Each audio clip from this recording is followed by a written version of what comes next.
So you might think from the other videos where I keep harping on the fascism that I'm not a big fan of the Scientology as an organized religion. I want to be clear. Maybe Scientology as a philosophy, I also think is pretty silly, but maybe that's something you could get into. But yeah, Tom is world famous to be attached to Scientology. So you might think I'm just going to be hating on Maverick because of his political associations. No, I try to give this a chance, but I will say this. The early parts, which were pretty boring, this takes a very long to set up what they're trying to do. So it's like, okay, fine. And they do pay it off. It's not for nothing, but it seemed that they were going to go in a more interesting direction. So the story here is Maverick is a little older, so he's going to be teaching the new generation of Jedi or whatever, and he will be the more mentor figure. And it seemed like they were going to do some risky things, but very early, when the real story begins, like when we're done with the setup, it gets very, very boring very quickly. This thing drags. This thing was dragging in a lot of places. I mean, a lot of places.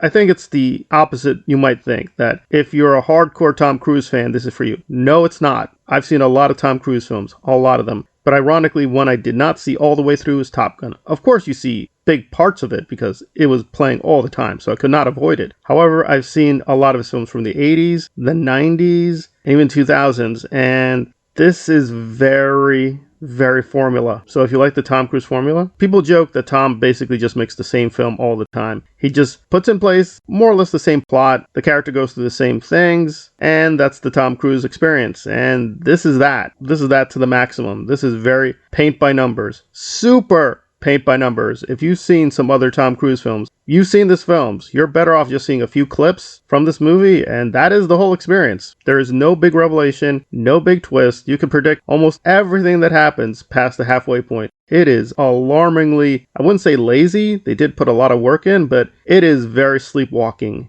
Very sleepwalking. And I feel sorry for Jennifer Connelly because she really put an effort in, but boy, even she and the other people who are really trying, it's like, well, you're there to just serve the Tom Cruise story. And the Tom Cruise story is just boring and it's predictable. And we know he's not going to die. We know he's safe. We know this person is safe. We know that person is safe. There is no tension to this thing. It is just nice shots of people in the air bouncing back and forth. And after a while, it's like, right, got it. But he's Maverick. He's going to win. Maverick always wins. That's the Tom Cruise story. And I've seen that story. It was well done in the 80s, well done in the 90s, and even 2000s. But by now it's like, yeah, I've seen this literally a dozen times. It's just not that worth it to see it again. But they did do some good things. So I'll give this 6 out of 10. I think that's fair, but it is shockingly disappointing.